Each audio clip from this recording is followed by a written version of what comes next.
यह भगवान शिव का पूजन भी करती थी।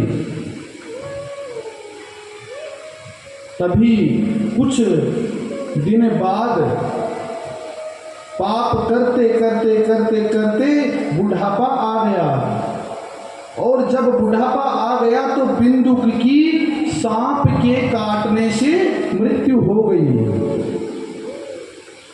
किसकी मृत्यु हो गई? बिंदुक की। किसके काटने से हुई? सांप के। जब उनकी मृत्यु हुई तब यमलोक से यमदूत आकर के उसकी आत्मा को लेकर के चले गए, और पाप कर्म कुंभी पाक नामक नर्क भोग करके बिंदुक को अंतिम में पिशाच बना दिया। अब वह पिशाच बनकर के रहने लगा। इधर चंचला विधवा हो गई, उसका भी बुढ़ापा आ गया। अब बुढ़ापा संगत में रह करके वह चंचला भी अब पाप ही पाप करने लग गई। बुढ़ापा आया, अब खाने के लिए अन्न नहीं है और ना शारीरिक सुख है। शरीर भी बुढ़ापा में क्या भजन करे और क्या काम करे। बुढ़ापा आया, वह चंचला ने देखा कि काफी लोग एक नगर से दूसरे नगर की ओर जा रहे हैं। देखिए कि काफी लोग एक नगर से दूसरे नगर की ओर जा रहे हैं। वहां पर श्री शिव महापुराण की कथा चल रही थी। वह चंचला भी जाकर के उसी कथा के मंडप में जाकर के बैठ गई। क्यों? क्योंकि मंडप में बैठेगी तो उसे प्रसाद रूप में भोजन मिलेगा। भोजन के लालच से वह वहां आकर के बैठ गई जहां श्री शिव महापुराण की कथा चल रही थी। चंचला ने देखा कि कथावाचक जो कथा सुना रहे थे तो वह बता रहे थे कि वह कह रहे थे कि जो व्यक्ति जैसा कर्म करता है वैसा ही उसे भोगना पड़ता है। कोई किसी को संसार में ना सुख देता है ना दुख देता है। ताऊ न देह सुख दुख कर दाता, निज कर कर्म भोग सब पाता। कोई किसी को संसार में ना सुख दे सकता है ना दुख देता है। स्वयं का किया हुआ मनुष्य को स्वयं को ही भोगना पड़ता है। जहां वह चंचला जाकर के बैठी कथावाचक के सामने कथा सुनने के लिए भोजन के लालच में, तो कथावाचक से जब सुनी कि मृत्यु जैसे ही होती है तो उसके किए गए पाप के कर्मों का हिसाब यमदूत लेते हैं, यमराज लेते हैं। कथावाचक सुना रहे थे कि उमा संहिता में बहुत सुंदर स्वर्ग और नर्क के बारे में श्री शिव महापुराण में बताया है। उमा संहिता सुनाते हुए कह रहे थे कि जो व्यक्ति जैसा कर्म करता है उसे स्वयं को ही वैसा भोगना पड़ता है। जब इस कथा सुनाने वाले कथावाचक के मुख से वह चंचला ने सुना कि कुंभी पाक नर्क भोगना पड़ता है, मृत्यु के बाद गरम तेल के कढ़ाई में डाला जाता है।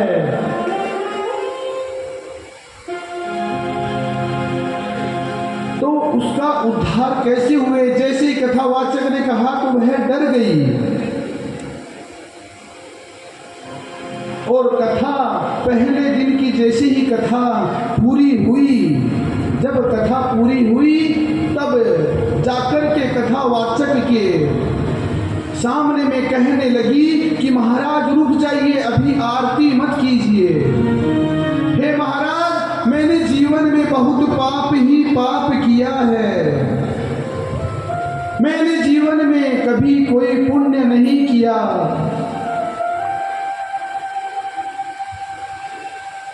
बचपन तो मैंने मेरे माता पिता के यहाँ बिता दिया। लेकिन जब मैं जवान हुई तो मैं गृहस्थ के आश्रम में आकर के भी न जाने कितने पाप मैंने किए हैं। हे महाराज, कैसे मेरा उद्धार होगा? आप मुझे वह कथा सुनाइए। तो इस संसार में भी कोई भी व्यक्ति ऐसा नहीं है कि जिसने जीवन में कभी पाप नहीं किया।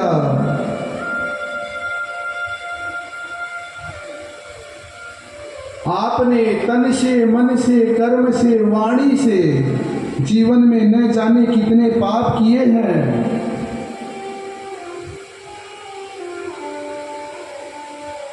आप सभी भी, जैसे आज चंचुला कथावाचक से कहती है हाथ जोड़ करके, जो भी अपने पाप भगवान श्री शिव के वांग्मय स्वरूप श्री शिव महापुराण के सामने में हाथ जोड़ करके बैठेंगे, ध्यान कथा में पूरा लगा करके बैठे, कथावाचक के सामने जा करके चंचुला रो रो करके कहने लगी, हे गुरुदेव,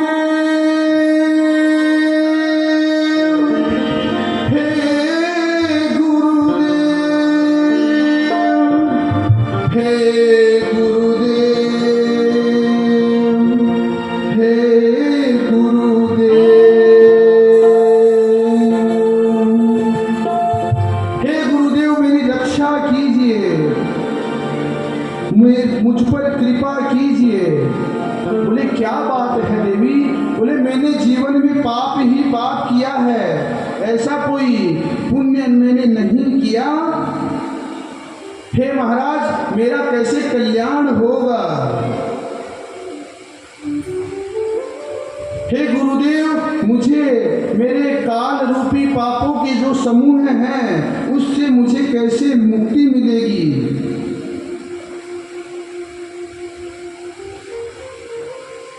चंचुला आज रो रो करके कहती है कथावाचक से, क्या कहती है? आप सभी भी हाथ जोड़ करके भगवान शिव से प्रार्थना करेंगे, उद्धार करो भगवान।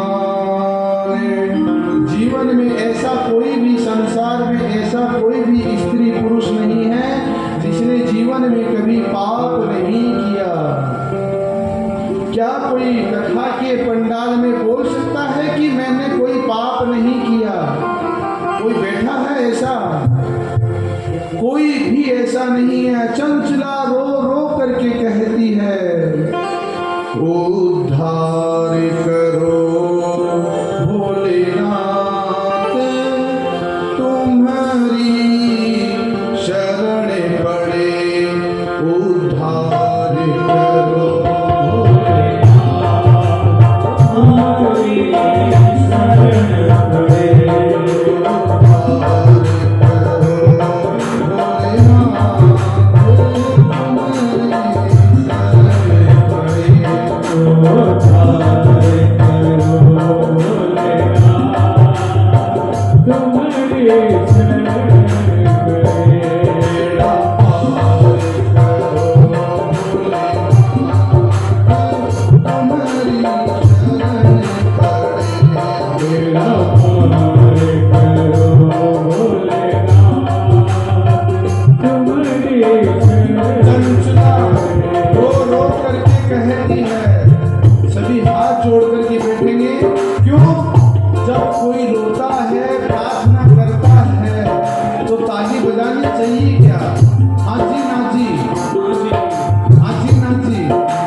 चंचुला रो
चंचला कहती है,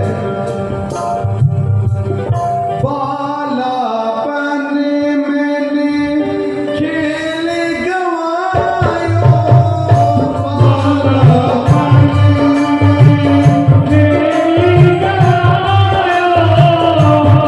चंचला कहती है कि महाराज बचपन तो मेरे माता पिता के यहाँ खेल कूद में मेरा चला गया। हे गुरुदेव, बचपन तो मेरा खेल कूद में चला गया। बालापन मैंने खेल गंवायो,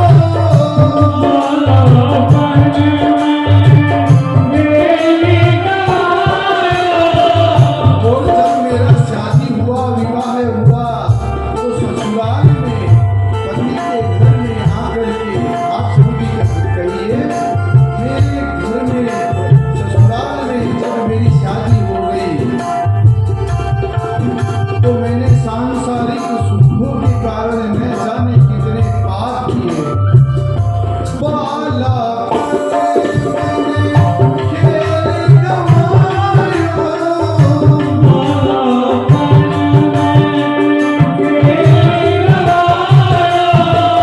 यौवन भी मस्ती में लुटायो,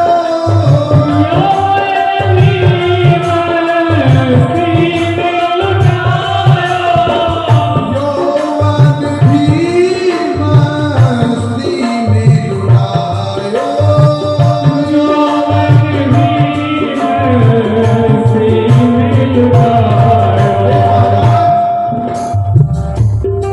मैंने जीवन में कभी कोई पुण्य नहीं किया है गुरुदेव। चंचला रो रो करके कथावाचक के सामने कहती है, बचपन मेरे माता पिता के यहाँ बीत गया। जब मैं महाराज बड़ी हुई, तो पूरा जीवन गृहस्थ आश्रम में न जाने मैंने कितने ही झूठ बोले, न जाने मैंने कितने ही पाप किए। गुरुदेव, आप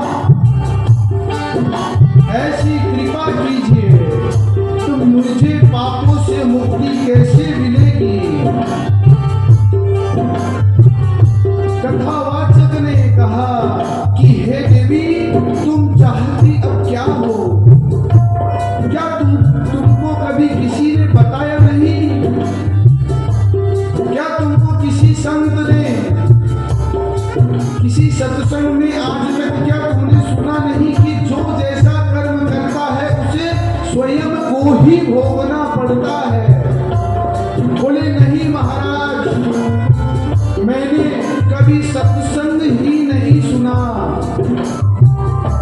मैं कभी संतों की शरण में गई ही नहीं। नहीं महाराज, मैंने आज पहली बार सत्संग में श्री शिव महापुराण की कथा में आपके मुख से ही सुना है कि जो व्यक्ति जैसा कर्म करता है उसे स्वयं को ही भोगना पड़ता है। हे गुरुदेव, कथावाचक के आंखों से भी आंसू बहने लगे।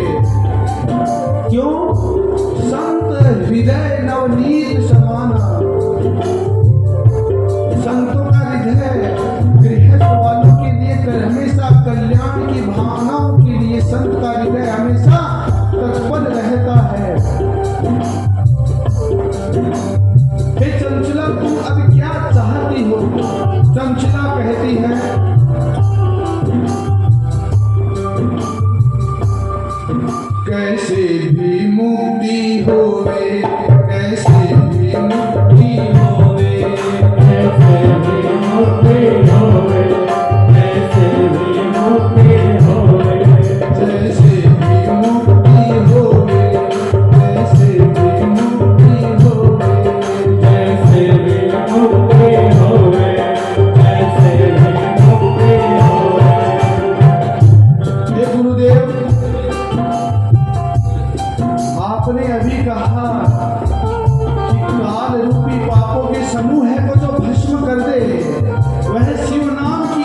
सुनो।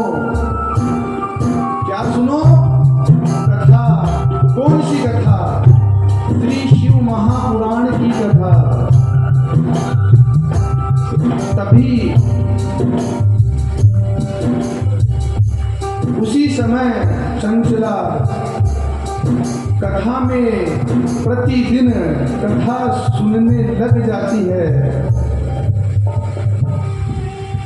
चंचला कथा सुनती हुई 9 दिन जैसे ही कथा के हो गए, अंतिम दिवस चंचला वहीं पर रह करके उसी मंदिर में सेवा करने लगी। कुछ ही दिनों में चंचला की भी मृत्यु हो गई। और जब चंचला की मृत्यु हुई, यमदूत चंचला को लेने आए। जैसे ही यमदूत चंचला को लेने पहुंचे, उसी समय भगवान शिव के गण भी, मां पार्वती अपनी सखियों को आदेश दिया। मां पार्वती ने आदेश दिया अपनी सखियों को कि तुम जाओ और उस पवित्र आत्मा चंचला को लेकर के आओ।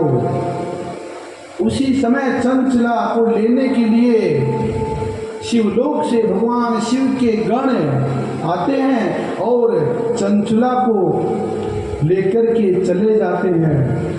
मां पार्वती स्वयं 1111 दीपक जला करके चंचला का स्वागत करती है।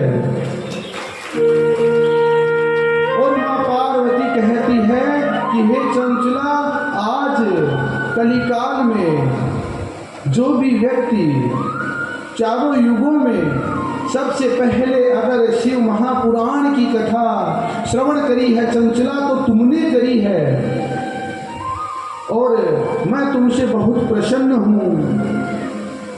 तो कौन कौन माँ पार्वती की सखी बनना चाहती है? कौन कौन बनना चाहती है? उसके लिए कथा नियमित रूप से ध्यान से सुनना पड़ता है, समय पर आकर। चंचला को मां पार्वती ने कहा कि आज से तुम मेरी सखी बन करके हमेशा मेरे साथ ही रहोगी। ताली बजा करके चंचला का स्वागत करेंगे। उसी समय चंचला ने मां पार्वती से कहा कि हे मैया, तुमने मुझे अपनी सखी तो बना लिया, मेरे मन में एक प्रश्न है। मां पार्वती बोली, क्या? बोले, अगर तुम मुझ पर कृपा कर सकती हो मां, तो मुझ पर एक कृपा और करो।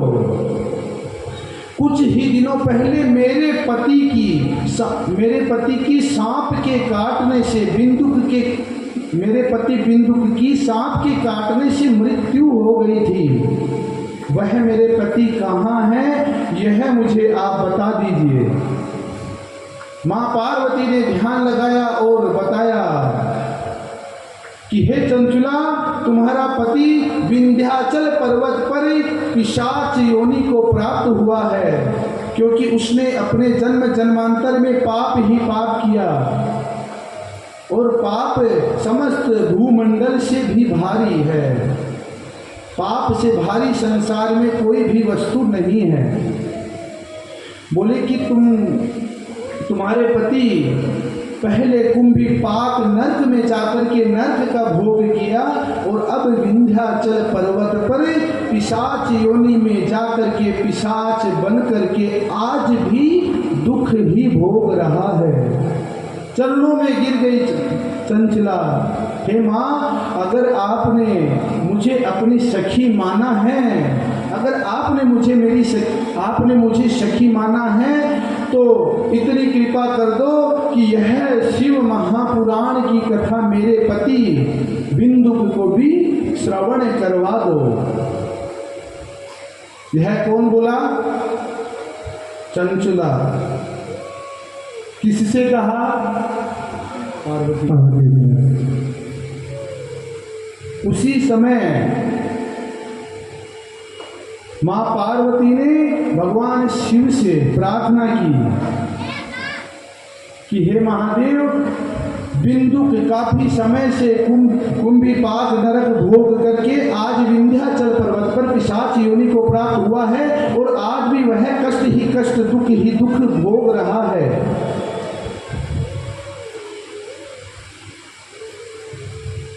आप कृपा करके उस पिशाच योनि को प्राप्त हुए चंचुला के पति बिंदुक को श्री शिव महापुराण की कथा श्रवण करवा दीजिए। उसी समय भगवान सदाशिव ने नारद को आदेश दिया। भगवान नारद को आदेश दिया तो नारद ने कहा कि मैं कथा नहीं सुना सकता। बोले क्यों? बोले मुझे श्राप है कि मैं एक स्थान पर नहीं रुक सकता। तभी नारद ने जाकर के देव लोक के में एक गंधर्व है जिसका नाम है तुम्बरु नाम का गंधर्व। क्या नाम?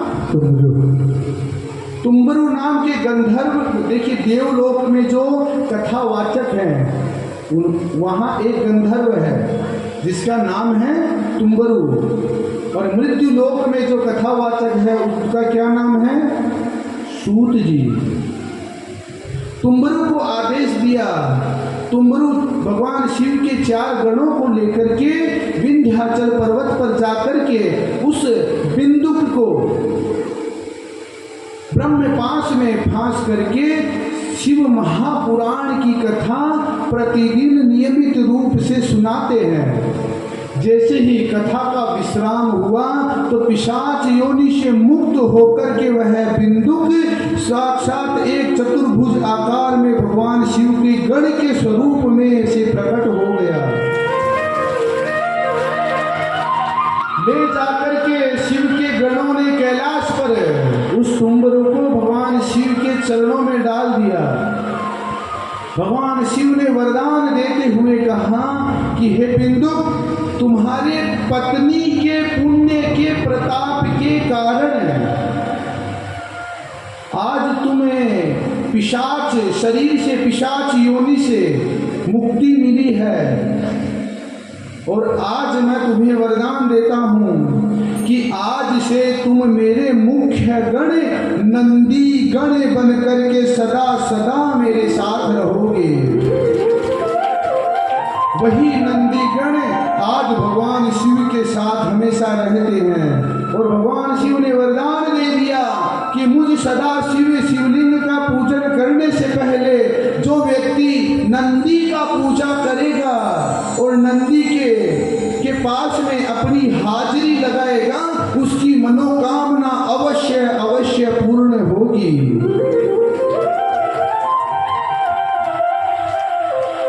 और मां पार्वती ने चंचुला को वरदान देते हुए कहा, देवी तुम आज से मेरी सखी जया विजया के नाम से हमेशा मेरे साथ में रहोगी। और जो भी यह कथा, जो भी स्त्री, जो भी माताएं कथा श्रवण करती है, वरदान दिया मां पार्वती ने कि जो भी इस बिंदुक और चंचुला की कथा को ध्यान से सुनता है वह भी शिवलोक का अधिकारी होता है। जिस प्रकार हे चंचुला, जिस प्रकार मैंने तेरा स्वागत किया है, तो जो स्त्री शिव महापुराण की कथा ध्यान से सुनती है नियमित रूप से समय पर आकर के, तो उसका स्वागत भी मैं 1111 दीपक लेकर के उसका स्वागत करती हूँ।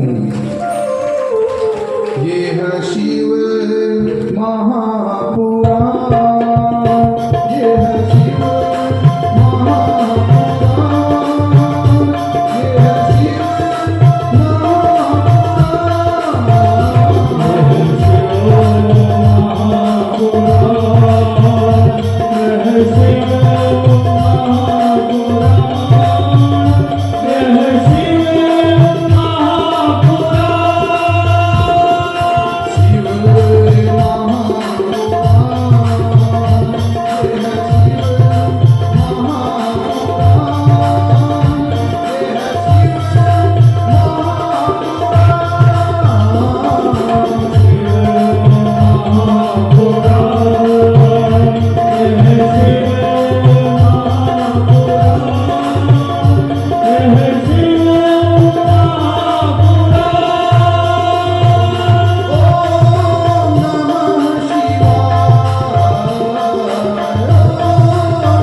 सारे ऋषियों को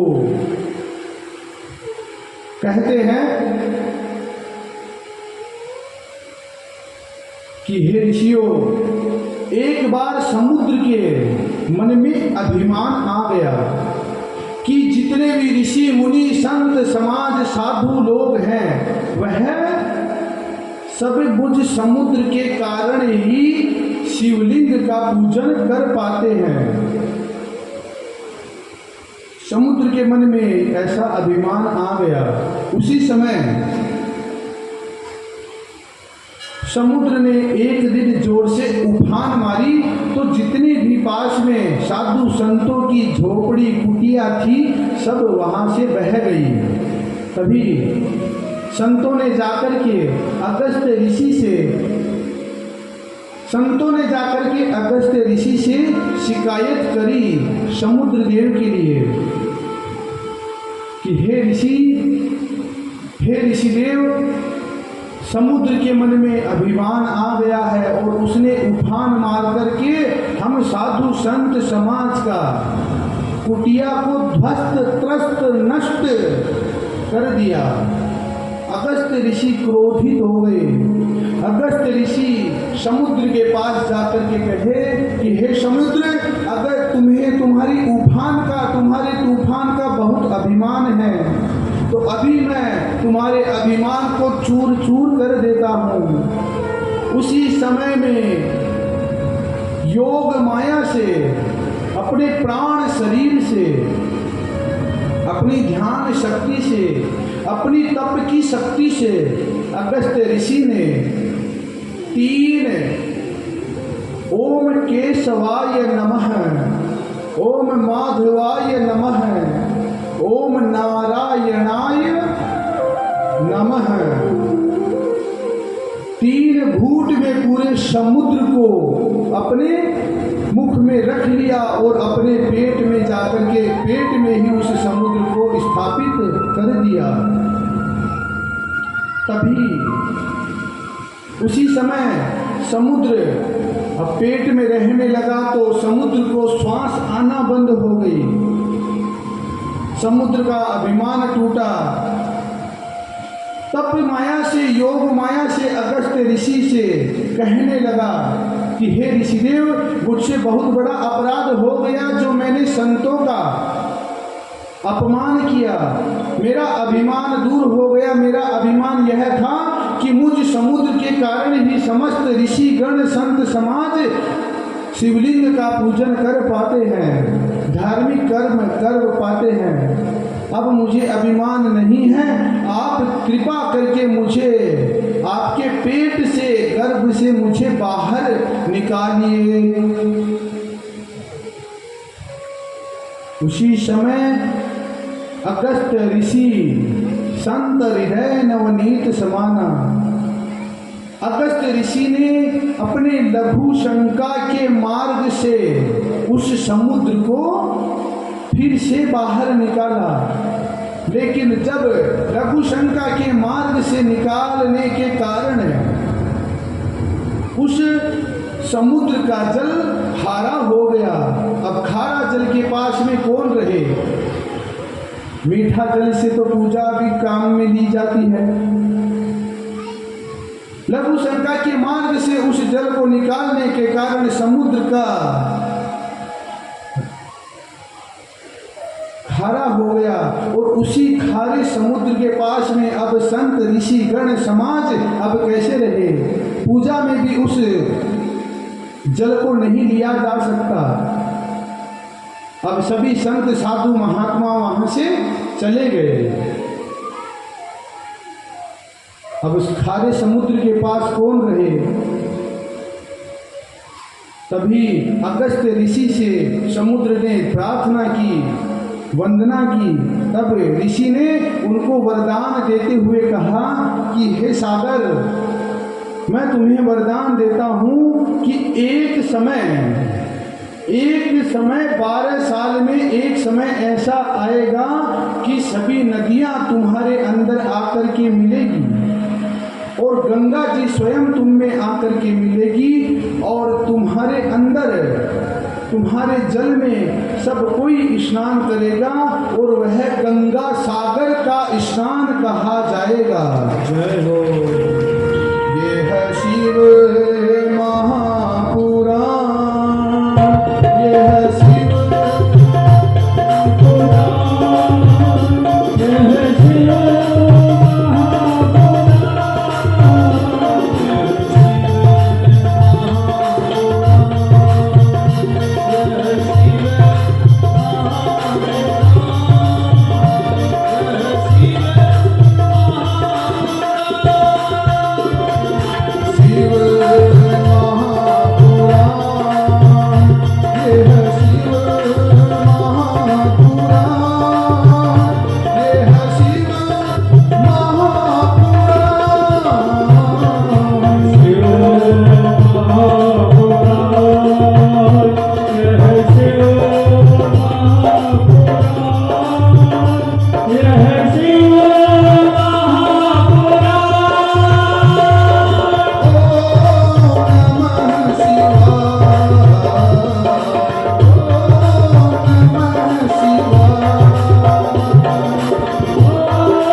मस्त हो गए और भगवान शिव का गुणगान करते हुए झूम झूम करके आनंद लेने लगे।